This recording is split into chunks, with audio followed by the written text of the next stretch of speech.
espresso all day and I need to pee like a racehorse. All you really need to avoid is obvious finger foods like corn on the cob, just the table. If something is, there's a lot more ways to gross someone out when you're eating with them.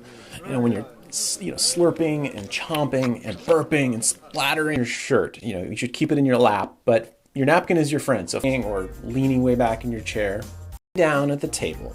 So when you're just about to sit down at the table, that's a great time for you to silence your phone and put it away. You don't want to be that guy whose phone is going off during a nice dinner.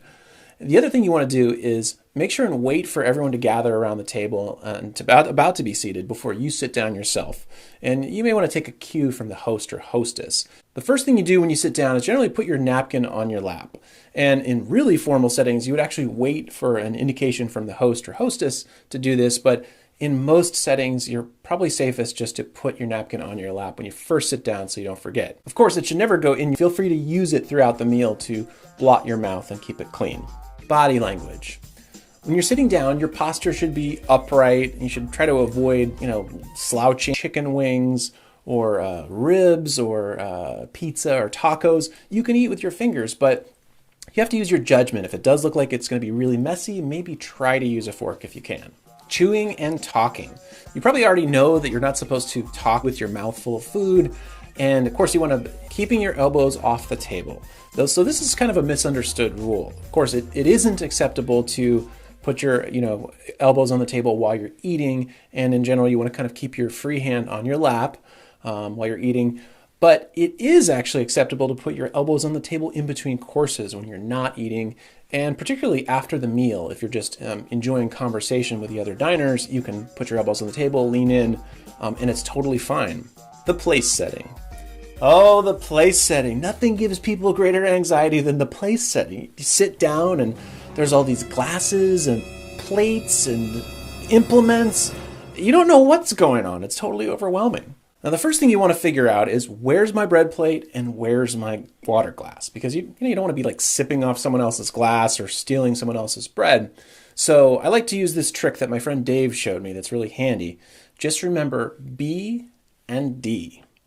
So B for bread and D for drink. And that always kind of tells you what side everything is on. When it comes to understanding which glass is for what, honestly, you shouldn't have to worry about it, because most likely when you get there to the table, your water glass is probably already going to be filled, or it will be pretty obvious which one the glass is.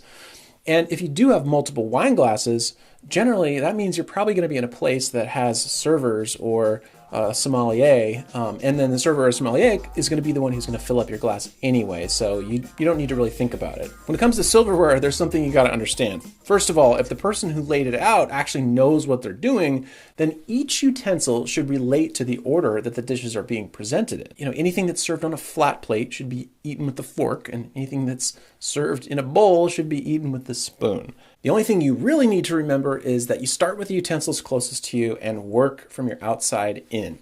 Those utensils on the top, above your plate, are for dessert. Don't worry about them for now. On your left side, you're probably going to have some forks. On your right side, you're probably going to have some knives, a spoon or two, and then maybe a funny miniature fork-looking thing that's a seafood fork, essentially. Starting the meal.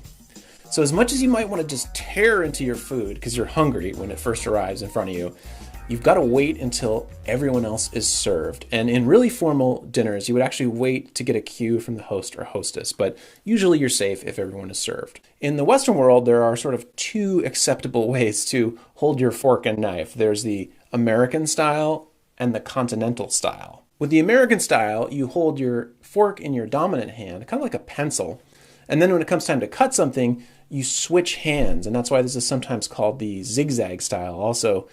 And you use your dominant hand to cut with the knife. Cut a single bite of food and then switch the fork back to your dominant hand to take a bite. And while you're doing that, if you want to set the knife down, you can place it at the top of your plate with the blade facing down towards you.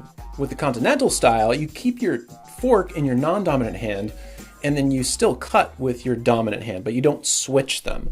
According to Emily Post, either way is fine. This is actually what I do because it's a little bit easier. You're not switching back and forth. And of course, when you're eating with your fork and not cutting, you should be keeping your other hand in your lap. And remember, don't reach across to you that you can grab it and you're not reaching over another diner. You can feel free to reach out and get it. But otherwise, you're going to have to ask someone else to pass it to you. Can you please pass the salt? And on that note, if someone asks you to pass the salt, you always give them the pepper as well, and vice versa.